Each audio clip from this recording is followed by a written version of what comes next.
बताओ को दुआरी ममनी जे कितना आदमी तो बिहाना मारे लागत हो। चल जाए दिन तो लोग के कहे के बटे अब मुंह ना छेक पाई। आज सौखन नहीं की ना मांगो जब हमनी के भाड़ा ए बबुआ के बाटे ए दीदी लो बाबू तोर मम्मी बाड़ी मैं हमनी के होले केने घर बा दे जा दे दो। जय हो छठी मैया। छठी मैया कितना लोग तो ताना मारे लागत है। एकदम पैर में छाला पड़ गइल बाटे हैं। केहू दुख बुझे वाला नहीं केहू नहीं के बुझ के गने लोग बोल देता टे लेकिन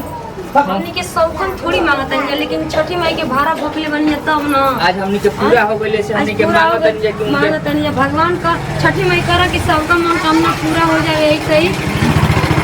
चल इने एकदम माने घर का हो जाए दी हमनी के काम बाटे कि भीख मांगत है जब भाड़ा भोकले बनिए भीख मांगे के त जे ना पूजा पाठ कइले रहला ओकरा तो औरी ने ज्ञान रहेला कि कब के करा के देबे के चाहिए ना औलाद दे दे अली हमनी के गोदी भर दे अली हमनी को तने में खुश बनी जा दे ना अरे दे छठी माई के भाड़ा भोकले बनी दे ई के मांगला केहू देता केहू 10 रुपया केहू 5 रुपया। अरे एंगने घूम के करा से दे दुआरी बना नहीं नहीं के बाकी नहीं का घर से केकरा घरवा से ओकरा पकवा घर बा पकवा के देखा चल चल आई आई आई एकदम छाला पड़ गइल बा गोड़वा में ए दीदी केहू बा तनी दे जब भीख केहू कोई कम पैसे मिला था का चल लीजिए दूसरा देखेंगे चलिए लागत है कोनिया रही। हाँ बस हाथ हरे लोग चल चल लीजिए जल्दी लागत है कोनिया रही है बड़ा लजाते दे लेट होई जाए खातिर घाटी पर जन्नी ई तो बात बढ़ले बा बोलले बटे कि कोई केहू बाजी सुन तनी जा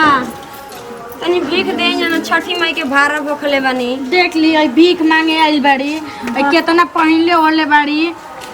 ए अम्मा जी क्या करत नी रउरा जी शौक से नहीं खी मांगत सबक से नहीं कि मावत ला कि कितना पहिनले ओले बाड़ी इनकर भीख मांगे के जरूरत पड़ गइल बा ऐसन का जन इनकर का विपत पड़ गइल बाटे बाटे तो दोनों जना के नहीं खेत बाटे तो दे जाने का बाटे तो दे जा ऐसन तारा घरे का पड़ गइल के मार भीख मांग के छठ करे के जरूरत पड़ गइल आ के जानत और वो माने मांगत रहल आदमी त लेके टप दे दी ना ई ना देखी ना दे तनी कितना पहिने ओले बेला कि काहे ना चंचना तारू चंचना तनी नहीं खे देबे के त मत दो घरवा में जब कुछ होई ना के त काहे ला करत छ हटा जाओ बाबू हटा जा चार मांगी को खेला दादी जी दे ना ली आई आई जबानी ली आई आजकल लोग आजकल की मजाको बना देते लागत है कि शौक से मांगत है जाओगे आओ तरी दिया चल ये नहीं बानी जा चल है दुआरिया पे बुझाता के ये देख ले जा चल चलें जी देखें जा और क्यों बाजी सुन तानी जा केहू बा क्यों लिखे जी चली लागत है झोपड़ी में के हाँ क्यों लिखे चली बहुत धोनी आई चलें जी जल्दी आई क्यों बाजी के बा ए दीदी सुन तनी जा बोली छठी में के भाड़ा भखले बानी दे देना कुछ अपनी लड़का के भाड़ा भखले बानी छठ कर तनी हाँ जी छठ कर तनी घर के रहनी के ना एक आदमी आ रहा रोले एगो ना मिया की मैंने छपी लाओ तो ए दादी जी दे हो छठी मैया ओ चोन बो अब का जानी जी दीदी हमनी के का चिन्ह तनी जे के हमनी के काम नहीं ना आवे यार ओके बैठल बड़ी खूबे हां हां चोना में बड़ी तेज हिय हो रमले बाड़ी लेकिन को पछे हां ए दादी जी केहू के शौक लागल बा कि भीख मांगी बताई हमनी के छठी हाँ छठी माई सबके दम कुछ लोग मजाक बना देता रहे ठीक से करत नहीं लोग हाँ जी शौक नहीं के लागल हमनी के हम समझा नहीं जन्नी इतना उल्टा सीधा बोलत रही औरत है ना कि का करी नया नया आइल भी है ना तर त्योहार के केहू से केहू झगड़ा तो ना करे जी आय ओ में शाम को घाटी पर जाए के बाटे जय हिंद पे हां देखत नहीं कहीं पैर में छाला पड़ गइल बा केतना आय सब लागल बाटे भीख मांगत मांगत छाला पड़ गइल बाटे चलो चलो लेट होई चल हमनियों के घाट पे मिलल जाई चल ठीक बाटे आय गंगा जी के किनारे चलो निकल जा चलो अब घरे लेट चल होता आई जी जल्दी जल्दी आई अब हमके चल नहीं खेल अजी सुनो तनी कुछ दे जाना है भीख भी हां जी कैसन कौन से के भीख हटे छठ मैया के भीख जी भीख मांग लो हां भाड़ा गोपले बने जा तो का चाउर में तो पैसा और कुछ लेबू सबसे कुछ दे दें जा 2 रुपया 4 रुपया 10 रुपया ए जो भी बाबू। सब करत हटे हुए दे जटे नहीं रहू ई घरे मत ले जा सुनो ना तू दे दे लोग हम दूसर किन के ले आए ठीक नु